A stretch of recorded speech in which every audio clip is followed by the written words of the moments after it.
dalam perkara tindak pidana, dugaan tindak pidana korupsi dalam hibah anggaran pengadaan ikan kaleng untuk dalam rangka bantuan COVID, percepatan bantuan penanganan COVID ya. Nah, jadi hari ini kita lakukan penahanan setelah sebelumnya kita sudah melakukan pemanggilan sebanyak 3 kali dan yang bersangkutan tidak kooperatif, tidak menghadiri. Kemudian di hari panggilan ketiga kita lakukan pencarian. Kita lakukan pencarian terhadap tersangka, di rumahnya tidak ada, di kantornya juga tidak ada, bahkan teman-teman dari penyidik di backup oleh dari bidang intelijen melakukan pencarian sampai ke kampung beliau, ya, kampung tersangka, dan tidak ada. Oleh karena itu kemarin sudah nyatakan bahwa yang bersangkutan DPO sudah kita tetapkan. Tapi pada hari ini tersangka secara kooperatif diantar oleh keluarganya, semua keluarganya datang menyerahkan diri, dan selanjutnya sudah kita lakukan pemeriksaan. Kita sama-sama tahu, kita lanjutkan dengan melakukan penahanan.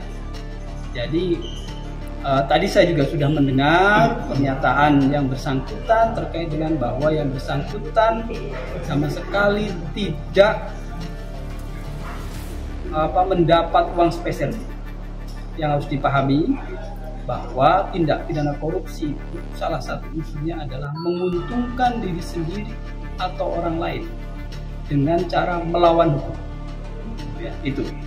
Jadi tidak bisa berlindung kalau dia menguntungkan orang lain atau suatu korporasi. Jadi itu dia merupakan tindak pidana korupsi. Apalagi status beliau pada saat pengadaan ini dilakukan adalah selaku KPA sekaligus selaku PPK. Seperti itu. Itu kerugian negara?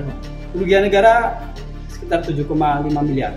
Dari anggaran pengadaan ikan kaleng itu 27 miliar dengan 3 tahapan pengadaan. Jadi sampai saat ini hanya 2 tersangka Pak, atau ada tersangka? Sementara ya, masih mungkin ada tersangka-tersangka lain.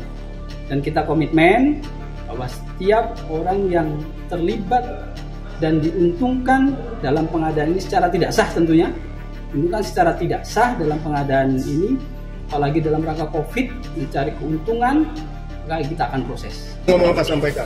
Ya, sama. Silakan. Saya atas nama pribadi dan keluarga menyampaikan selamat dan sukses untuk misi kejaksaan yang berhasil memenjarakan saya. Dan tidak ditemukan 1 sen pun saya korupsi. Tidak ditemukan 1 sen pun saya korupsi. Bapak Ibu bisa buktikan. Bapak Ibu bisa cek ke Kasipinsus. Saya tidak ditemukan 1 sen pun korupsi. Ingat, semoga teman-teman pers bisa menyampaikan ini sejelas-jelasnya kepada masyarakat bahwa saya hari ini dipenjara dengan tuduhan tindak pidana korupsi yang tidak saya lakukan. Ya.